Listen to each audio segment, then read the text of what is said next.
Analytical procedure. Analytical procedure consists of evaluation of financial information made by a study of plausible relationship among both financial and non-financial data. Financial data और non financial data के बीच में जो relationship है उसको observe करना, उसको evaluate करना, that is what is to be considered as analytical procedure. For an example,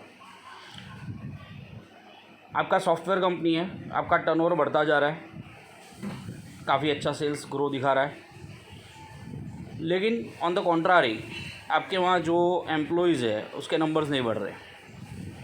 number of employees जितने पिछले साल थे उतने ही है या उसमें मुश्किल से 1-2 एम्प्लॉय बढ़े हैं, जबकि आपकी सेल्स 4 गुनी या 5 गुनी हो गई है और आप सॉफ्टवेयर बनाने का काम करते हैं.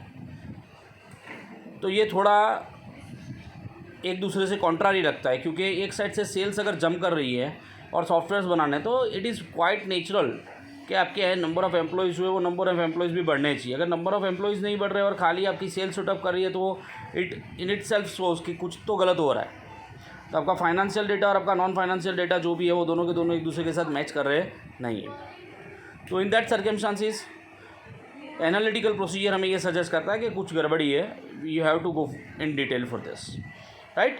तो एनालिटिकल प्रोसीजर का मतलब ये होता है कि जो अवेलेबल फाइनेंशियल डेटा है उसको नॉन फाइनेंशियल डेटा के साथ मैच किया जाए, दोनों एक दूसरे के साथ मेल खाते या नहीं खाते वो देखा जाए, दोनों के बीच की रिलेशनशिप सही दिख रही है या नहीं दिख रही है वो देखा जाए, right. That is what is known as analytical procedure. बाकी एनालिटिकल प्रोसीजर में और भी सब कुछ होता है फ्रेंड्स. चैप्टर नंबर 8 के अंदर वो हम डिटेल में देखेंगे कि एनालिटिकल प्रोसीजर में क्या होता है, right. Inquiry. What is the meaning of inquiry? In a very simple words, inquiry means what? To ask something to a knowledgeable person about financial as well as non-financial informations. It might be within the entity or outside the entity. Simple language में आप किसी से कुछ भी पूछते हो तो that is what is to be considered as inquiry. Inquiry is use extensively throughout the audit in addition to other audit procedure. ऐसा आप देख सकते हो क्लियर कट मैनर में. यहाँ पर आप देखोगे तो स्क्रीन में टॉप की लाइन में एंड में शुरू हो रहा है, inquiry is use extensively throughout the audit in addition to other audit procedure. जो भी ऑडिट प्रोसीजर्स होता है, इंस्पेक्शन गिन लो, ऑब्जर्वेशन गिन लो, रिकैलकुलेशन गिन लो, रीपरफॉर्मेंस गिन लो, कन्फर्मेशन गिन लो, सब में आप कुछ ना कुछ तो किसी से न किसी से पूछोगे. That is what is to be considered as an inquiry. Inquiry is of 2 type, one is formal and another is informal. अगर आप कुछ किसी को लेटर वगैरह लिख के पूछते हो, उसका जवाब वो लेटर में देता है, you can consider it like a formal. Informal, orally आपने कुछ पूछ लिया, ऐसे ही पूछ लिया जाके, जैसे मैंने अकाउंटेंट को पूछा कि भाई आपके वहाँ एंट्रीज कैसी होती है. तो यहाँ पर मेरा एक्चुअल पर्पस इंक्वायरी करना नहीं है, पर यस ऑफ कोर्स ये एक तरह का आप समझ सकते हो कि ये इनफॉर्मल इंक्वायरी है. फॉर्मल इंक्वायरी मतलब मैं ये पूछ ही रहा हूँ कि इसका आप मुझे जवाब दो, राइट. इंक्वायरी जो भी है वो इंक्वायरी पार्ट ऑफ ऑडिट है, और विदाउट इंक्वायरी लगभग बाकी के कोई भी प्रोसीजर्स जो है वो सक्सेसफुल होते नहीं. तो आगे भी हमने देखा है कि जब भी आप ऑडिट करते हो तो अलग अलग कॉम्बिनेशंस यूज़ करने पड़ते हैं प्रोसीजर्स के, राइट. तो ये इंक्वायरी लगभग हर किसी के साथ कॉम्बिनेशन में यूज़ हो ही जाता है फ्रेंड्स.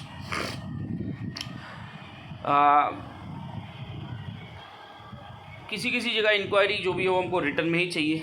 क्यों? क्योंकि वो हमारे लिए एक वर्किंग पेपर होता है. हमने सब कुछ सही किया है या नहीं किया है वो कैसे पता चलेगा? तो वो इंक्वायरी के अलावा और किसी माध्यम से पता चल नहीं सकता है. So it is quite clear कि वो जो भी इंक्वायरी है वो इंक्वायरी हमें एकदम ही क्लियर कट मैनर में मिलनी चाहिए. It should be in a clear cut manner in writing, ताकि इन फ्यूचर अगर कोई प्रॉब्लम क्रिएट भी होता है तो हम आराम से उसको टैकल कर सकें, राइट. तो यहाँ पर आप ये समझ के चलो कि हमने जो ऑडिट प्रोसीजर्स था वो कंप्लीट किया. ऑडिट प्रोसीजर्स के अंदर जैसे कि मैंने आपके साथ डिस्कस किया, IOC, RRP, AI. I is for inspection, O is for observation, C is for confirmation, R is for recalculation, RP is for reperformance, A is for analytical procedure, and last I is for inquiry, right. हमने शुरू में देखा था कि audit procedures 2 तरह के होते हैं. एक होता है रिस्क असेसमेंट प्रोसीजर. तो ये हमने जितने भी देखे 7 ये रिस्क असेसमेंट प्रोसीजर के हिस्से थे. ये 7 थे टोटल, याद रखना. IOC, RRP, AI. अब हम 2 और ऑडिट प्रोसीजर्स देखेंगे, एक टेस्ट ऑफ कंट्रोल्स काफ़ी स्टैंडर्ड ऑन ऑडिटिंग्स के अंदर दिए हुए हैं तो वो, और एक ऐसा है कि जो हमें खुद को देखना है, राइट, और एक substantive procedure. Test of controls, test of controls को कैसे डिफाइन किया जाए, तो यहाँ पर दिया हुआ है audit procedure design to evaluate the operating effectiveness. क्या दिया हुआ है, मैं जो भी बोल रहा हूँ जब भी मैं इस तरह से पढ़ूंगा तो आपको ध्यान रखना है वो टॉप पे ही होगा। टेस्ट ऑफ कंट्रोल्स में बी डिफाइंड कैसे डिफाइंड किया है, एज एन ऑडिट प्रोसीजर, ये भी एक ऑडिट प्रोसीजर है।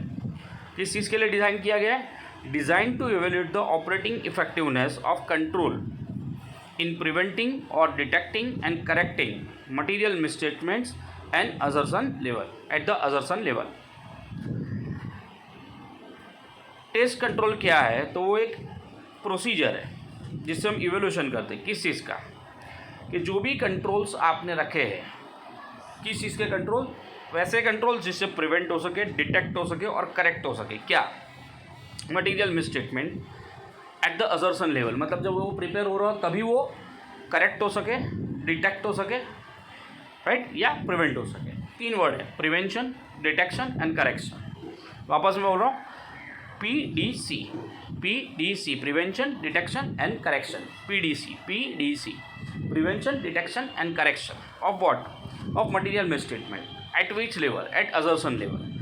अगर आपकी ऑर्गेनाइजेशन के अंदर अकाउंटिंग के जो भी कुछ सिस्टम बने हुए हैं वो इस तरह के हैं कि आप जब उसे प्रिपेयर कर रहे हो उसी टाइम पे आप एरर अगर हो तो इमीडिएटली डिटेक्ट कर सको और करेक्ट कर सको, तो आपके जो कंट्रोल्स है वो अच्छे हैं। और सबसे अच्छा तो ये होगा कि वो एरर प्रिवेंट किए जाए, मतलब कि वो हो ही नहीं, और अगर हो तो इमीडिएटली डिटेक्ट कर लिए जाए, राइट। तो test of control is very simple, it is a part of audit procedure. किस चीज़ के लिए डिज़ाइन किया है, to evaluate the operating effectiveness of the controls, operating effectiveness of the controls. जैसे टेस्ट ऑफ कंट्रोल्स है तो कंट्रोल को ही चेक करना है कि वो इफेक्टिव है कि नहीं है, राइट, और उसमें PDC लगा रहा है, P is for prevention, D is for detection and C is for correction. कौन से लेवल पे, असर्शन लेवल पे, राइट। तो असर्शन लेवल पे ही प्रिवेंट कर सको अगर आप तो बहुत अच्छा है, या फिर डिटेक्ट करके करेक्ट कर सको तो बहुत अच्छा है। किसको, मटीरियल मिसस्टेटमेंट को, तो आपका कंट्रोल बहुत अच्छा है। That is what is known as test of control. और अगर ये नहीं हो सकता है तो आपका कंट्रोल सही नहीं है, तो फिर आपको डिटेल इन्वेस्टिगेशन, और इन्वेस्टिगेशन वर्ड यूज़ करना अच्छा नहीं होगा, पर डिटेल ऑडिट में जाने की ज़रूरत पड़ेगी, राइट। अब आगे क्या लिखा हुआ है, the auditor shall design and perform test of controls to obtain sufficient appropriate audit evidence as to the operating efficiency of relevant controls. क्या लिखा है, ऑडिटर को परफॉर्म करना चाहिए, डिज़ाइन करना चाहिए टेस्ट ऑफ कंट्रोल, मतलब टेस्ट ऑफ कंट्रोल जो भी है, कंट्रोल्स हमें नहीं बनाने, पर कंट्रोल को टेस्ट करना है, उसकी इफेक्टिवनेस को टेस्ट करना है, ताकि हम कह सकें कि जो भी ऑडिट एविडेंस है वो ऑपरेटिंग इफेक्टिवनेस बता रहा है, और इसी से ऑडिटर जो है वो असेस कर सकता है कि रिस्क ज़्यादा है या कम है, और उसके ऑडिट रिपोर्ट के ऊपर हम कितना रिलाई कर सकते हैं। सब्सटेंसिव प्रोसीजर्स, सेकेंड पार्ट पढ़ रहा हूँ, एक के बाद B. Substantive procedure alone can not provide sufficient appropriate audit evidence at the assertion level. Substantive procedures मतलब जो हम प्रोसीजर्स करते हैं ऑडिट एविडेंस को इकट्ठा करने की, चेक करने की, that is what is known as substantive procedure. वो अपने आप में इनफ नहीं है कंक्लूड करने के लिए कि जो कंट्रोल्स है वो इफेक्टिव है असर्शन लेवल पे, right. So we have to go for test of controls and that we have to determine. Obviously higher level of assurance चाहिए कि जो भी कंट्रोल्स है वो कंट्रोल्स इफेक्टिव है, और इस वजह से PDC फॉलो होगा। P is for prevention, D is for detection and C is for correction. Once against of what, of material misstatement at assertion level, right. तो वो होगा, ऐसा हायर लेवल एश्योरेंस चाहिए तो ही आपकी ऑडिट रिपोर्ट के ऊपर कोई भी भरोसा करेगा। वरना ऑब्वियस है कि अगर मैं ये कहूँ कि कंट्रोल जो है वो सही नहीं है, पर फिर भी मैंने ऑडिट तो कर दिया है, अब कंट्रोल सही नहीं है तो मैं भी नहीं बता सकता हूँ कि ऑडिट में सही हुआ है कि नहीं हुआ है। देयर आर हाई रिस्क कि मेरा ऑडिट रिपोर्ट जो है वो गलत भी हो सकता है। तो you people can understand nobody is going to trust your audit report and ultimately nobody going to trust you. So you have to go for test of controls and you have to effectively perform the test of controls, right? You have to design it, do not forget it. You have to design it, you yourself. So it depends upon your wisdom and experience that in what manner you are going to design the same. Fine. Okay, we'll go ahead. Nature and extent of test of control. Once against nature क्या है मैं आपके साथ पहले discuss कर चुका हूँ, तो वापस वो नहीं बताऊँगा. In designing and performing test of controls the auditor shall, auditor को क्या करना है, तो ये बताते हैं कि भाई अलग अलग कॉम्बिनेशंस बनाने हैं जिसको इंक्वायरी के साथ जोड़ करके आप क्या करोगे, तो कंट्रोल्स जो भी उसको चेक करोगे. देखो ऑडिट के अंदर वापस क्या घुमा फिरा के एक चीज़ बहुत बार लिखी जाती है, तो वही है जो मैं पहले बता चुका हूँ. हमने देखा था री परफॉर्मेंस, तो एक तरह का कंट्रोल टेस्ट ही था, दैट इज़ ऑल्सो यार राइट. तो उसमें हम क्या देखेंगे, how the controls are applied at the relevant time during the period under audit, the consistency which they were applied. ऐसा तो नहीं है कि ऑडिटर के आने के एक महीने के पहले ही कंट्रोल्स लगाए गए थे और पहले कंट्रोल्स थे ही नहीं. तो आपको देखना पड़ेगा कि शुरू से ही ऐसा प्रोसेस चल रहा है, जो कंट्रोल वो अभी दिखा रहे हैं या 15 दिन पहले ही कंट्रोल लगाया है और अभी बताना नहीं हम ऐसा करते हैं like this. By whom, by what manner they were applied, किसके द्वारा अप्लाई किया गया है. देखो कल्चर हमेशा टॉप टू बॉटम आता है. रिपीट कर रहा हूँ मैं अपने वर्ड्स, कल्चर हमेशा टॉप टू बॉटम आता है, मतलब हायर लेवल के मैनेजमेंट से लोअर लेवल के मैनेजमेंट पे आएगा. तो culture top to level top to bottom follow होने की वजह से you have to understand one thing कि किसके द्वारा है ये. अगर आप बताते सुपरवाइजर लेवल पे कंट्रोल लगाए हुए तो वो कंट्रोल के लूज हो जाने के चांसेस बहुत अच्छे हैं. Control might get loose right. So control should be applied by the upper level management and they are responsible for the controls.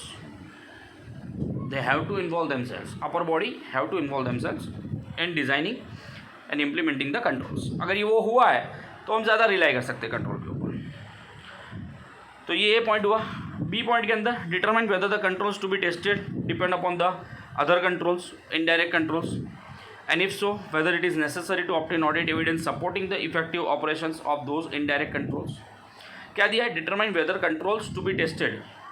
वो कंट्रोल मैनेजमेंट ने लगाया तो उन्होंने उसको टेस्ट किया है through another indirect controls. Indirect control मतलब जानबूझकर फ्रॉड करवाने की कोशिश की जाए, गलती करवाने की कोशिश की जाए. जैसे एक एग्जांपल देता हूँ, मुझे किसी पर्सन का लॉयल्टी चेक करना है, तो what I am suppose to do. मैंने उसको क्या किया कि 10,000 रुपये दिए, पहली बार 10,000 ही दिए, थोड़ा बैंक में भर के आओ, भर के आया. ऐसा मैंने 5-10 दिन किया, 10,000 दिए, 5,000 दिए, 15,000 दिए, लाइक दिस ऐसा दिया और एग्जैक्ट जितना बोलता था उतना ही दिया. छठे दिन मैंने क्या किया, उसको 10,500 रुपये दिए और मैंने उसको बोल दिया कि तुझे 10,000 रुपये दिए मैंने. कितना दिया है, 10,000 राइट. और अब ये 10,000 तू बैंक पे भर गया. Now me my self is quite clear कि 10,500 है, 10,000 नहीं, कितना है 10,500, समझ रहे हो ना. पर मैंने उसे क्या बताया, ये 10,000 है और तू बैंक में भर दे. अब ऑब्वियस है इसमें दो चीज़ें हो जाएगी कि एक तो वो आँख बंद करके पैसे भर के आता है तो भी वो बेवकूफ़ है, तो नौकरी के लायक नहीं, नंबर 1. नंबर 2, वो गिनता है, उसको 10,500 दिखता है और उसके बावजूद वो बंदा मुझे बोलता है कि हाँ सर 10,000 में भर के आता हूँ. तो यहाँ उसका लॉयल्टी टेस्ट हो जाएगा. तो जैसे मैं आपको एक साथ एक छोटा सा एग्जांपल शेयर कर रहा हूँ, इन द सेम मैनर जो भी कंट्रोल्स ऑर्गेनाइजेशंस ने अप्लाई किए हो, क्या उन्होंने उसको इनडायरेक्ट मैनर में टेस्ट कर लिया है. If yes then absolutely fine, if no then it is a risk. So that also we have to ask them कि आपने ऐसा कुछ किया है कि नहीं किया है, और वो आप मैनेजमेंट के साथ बातें करोगे तो आपको पता चलेगा राइट. तो इसी वजह से इन्होंने लिखा है कि inquiry alone is not sufficient to test the operating effectiveness of controls. Accordingly other audit procedures, वो ऑलरेडी मैं आपको बता चुका हूँ, री परफॉर्मेंस. ठीक है, तो ये घुमा फिरा के वही चीज़ लिखी हुई है कि कंट्रोल्स को टेस्ट करने के लिए आपको री परफॉर्मेंस करना ज़रूरी होता है. Once you reperform the same with the inquiry then you come to know whether the control is effective और not. And if the control is not effective means if it is not getting you the result of PDC, prevention, detection and correctness of misstatement at the assertion level, then detailed audit is required. Risk is there, then we have to go for each and everything. We can't rely on test checks, right? So that is the thing, right. तो अब आगे ये लिख रहे हैं, when more persuasive audit evidence is needed regarding the effectiveness of control it may be appropriate to increase the extent of testing. जैसे मैंने आपको कहा, फिर आप टेस्ट ऑडिट नहीं करोगे, टेस्ट चेक नहीं करोगे, you have to go for each and every element. आपको 1000 में से पहले अगर मान लो कि भाई इंटरनल कंट्रोल बहुत अच्छा है तो 1000 में से आप 100 बिल चेक कर लो, चलेगा। पर इंटरनल कंट्रोल अगर अच्छा नहीं है तो 1000 में से 100 बिल नहीं चलेगा, 1000 में से 500 बिल चेक करना पड़ेगा, लाइक दिस, राइट। तो वही यहाँ पर दिया हुआ है कि फिर आपको टेस्टिंग बढ़ानी पड़ेगी। जैसे अभी कोरोना चल रहा है, ठीक है ना, तो टेस्ट बढ़ाएंगे तो पता चलेगा कि एग्जैक्टली क्या सिचुएशन है। वैसा ही कुछ सीन यहाँ पर क्रिएट हो जाता है। As well as the degree of reliance on controls, ठीक है, कितना डिग्री रिलायंस कर सकते हैं कंट्रोल के ऊपर। Matters the auditor may consider in determining the extent of test controls include the following. अब ऑडिटर को कौन सी चीज़ें ध्यान में रखनी है, ठीक है। जब भी ये आपको ऐसे पॉइंट्स दिखे ना 1 2 3 4 5, तो ऐसे पॉइंट्स को बहुत अच्छे से कर लेने का, एग्जाम में लिखते टाइम भी ध्यान रखने का, इसको अंडरलाइन भी कर लेने का। The frequency of the performance of the control by the entity during the period. क्या लिखा है? The frequency of the performance of control. Performance of the control मतलब ये कंट्रोल जो भी इम्प्लीमेंट किया गया है वो मैंने आपको कहा कि कब किया गया है, पूरा साल किया गया है, नहीं किया गया है, या कंपनी भी उसको 3 महीने के अंदर अंदर खुद भी टेस्ट करती रहती है कि वो इफेक्टिवली चल रहा है नहीं चल रहा है, like this. The length of time during the audit period that the auditor is relying on the operating effectiveness of the control. The length of time, ठीक है, during the audit period, जो ऑडिट पीरियड आपका है। अब audit period मतलब जितना time हम audit करते हो नहीं, 5 दिन 10 दिन ऐसा नहीं, हम पूरे साल का ऑडिट कर रहे हैं तो वो ऑडिट पीरियड पूरा साल होता है। रिपीट कर रहा हूँ, ठीक है ना, from 1 April to 31 March, right. तो वो ऑडिट पीरियड होता है। तो कितना ऑडिट पीरियड के लिए उसके ऊपर रिलाई कर रहे हैं, और वो उस टाइम पे पूरा ऑडिट पीरियड के दौरान वो इफेक्टिव था कि नहीं था, that is the question. The expected rate of deviation from control, भाई कंट्रोल से डेविएट होने का चांसेस कितना है। डेविएशन का मतलब समझ आ रहा है, कंट्रोल इंप्लीमेंट नहीं हुआ हो, इधर उधर हो गया हो, ऐसे चांसेस कितना है, राइट। तो वो भी एक पॉइंट है। The relevance and reliability of the audit evidence to be obtained regarding the operating effectiveness of the control at the assertion level. जो भी आपके कंट्रोल्स है वो कितने रिलेवेंट है, कितने रिलायबल है, और ये आपको असर्शन लेवल मतलब जब प्रिपरेशन कर रहे हैं अकाउंट्स का तभी पता चल रहा है कि नहीं चल रहा है, that you have to decide. तो आप बोलोगे ये कैसे पता चलेगा? We can use various techniques. Reperformance में मैंने आपके साथ एक डिस्कस तो किया ही था, right. The extent to with the audit evidence is obtain from the test of other controls related to the assertion. क्या लिखा है? द एक्सटेंट, कितने ऐसे ऑडिट एविडेंस है जो इनडायरेक्ट तरीके से भी हम जान सके कि वो ऑपरेटिंग है या नहीं है। जितने ज़्यादा जान सके होंगे उतना बेहतर है, जितने कम जान सके होंगे उतना हमारे लिए ख़राब है, राइट। जितना क्वांटिटी ज़्यादा होगा जो सपोर्ट कर रहा होगा इनडायरेक्ट कंट्रोल्स को, तो that is good for us. Timing of test of controls, what is the timing of test of controls? The auditors shall test controls for a particular time or throughout the period for which the auditor intends to rely on those controls in order to provide an appropriate basis for the auditor's intent reliance। देखो अभी ये जो लिखा हुआ है, ठीक है, वो सिंपल सा ये है कि हमारे पूरे ऑडिट पीरियड के लिए हमको टेस्ट ऑफ कंट्रोल देखना पड़ेगा, ठीक है। ऐसा नहीं कि भाई 1 महीने का देख लिया, 2 महीने का देख लिया। अगर मेरा ऑडिट पीरियड पूरा का पूरा 1 साल का है तो पूरे 1 साल के लिए ऑडिट कंट्रोल्स होने चाहिए। अगर है देन गुड, अगर नहीं है तो प्रॉब्लम है, ठीक है।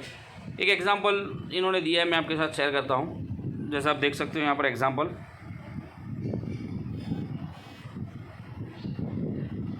When testing controls over the entities physical inventory counting at the period end, if on the other end the auditor intends to rely on a control operated effectively over a period, tests that are capable of providing audit evidence that the control operated effectively at relevant time during that period are appropriate.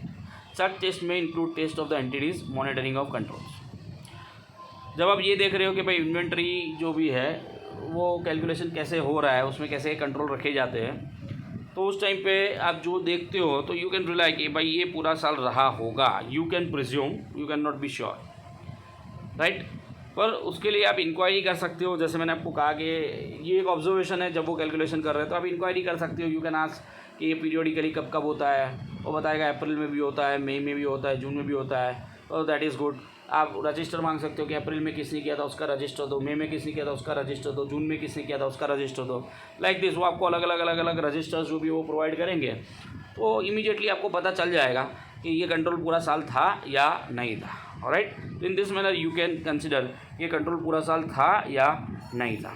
ठीक है, तो my dear friends, यहाँ पर ये test of control वाला जो part है वो मैं रोकता हूँ। हम हमारे नेक्स्ट वीडियो के अंदर डिस्कस करेंगे प्रीवियस ऑडिट के थ्रू जो ऑडिट एविडेंस इकट्ठा किया उसको कैसे यूज़ करना है, राइट। तो that we will discuss in the next video. In this video, I'm concluding over here. Okay, fine. Thank you.